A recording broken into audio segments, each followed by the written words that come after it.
Hi guys, this is Charles. I'm one of the surgeons at Southpaws. Today I have a hemipelvectomy in a large bull mastiff that has a history of a mass that was diagnosed previously on biopsy. So if we look at the CT scan, we can see that the pelvis is sitting here. So these are the iliac wings, the colon is in the center, the penis is up here, and the tail is up here. If we look at the asymmetry between the two sides, we've got a very large mass sitting here kind of in the medial thigh of the right hind leg. So the left thigh is kind of small and normal size, and the right thigh we've got this great big mass right here. Now it didn't contrast enhance very well, but we did a biopsy on that and it came back a grade 2 soft tissue sarcoma. Now as we know, grade 2 soft tissue sarcomas have a metastatic rate of about 10%, and the issue primarily is going to be local recurrence.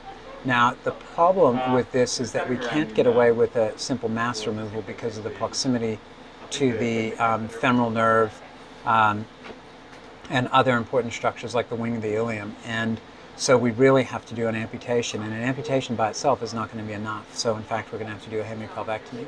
Now what a hemipelvectomy is going to mean in this location is that we are going to have to remove the wing of the ilium, and we're going to have to divide it through the sacroiliac joint as well as the rest of the leg. And I'm also going to create a prepubic tendon insufficiency down here that I'm going to have to replace with possibly a polypropylene mesh. So we come over here to the soft tissue scan. I'll do a 3D volume rendering.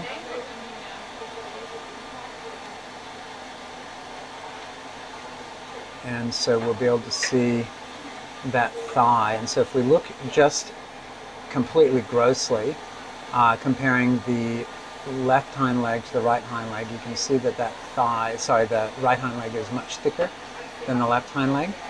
And I'll just try to get rid of some of the skin and soft tissue and see if we can get a better indication of what's going on here. Hard to see it on the color volume rendered CT scan, but if we remove all of the soft tissue, you'll be able to see better the structure of the pelvis there. And so we're going to have to cut through the sacroiliac joint right here and then take the rest of the leg off. Now I do hope to live stream this surgery, and so if you're available, you should try to give it a listen. Thanks a lot, and we'll talk to you soon.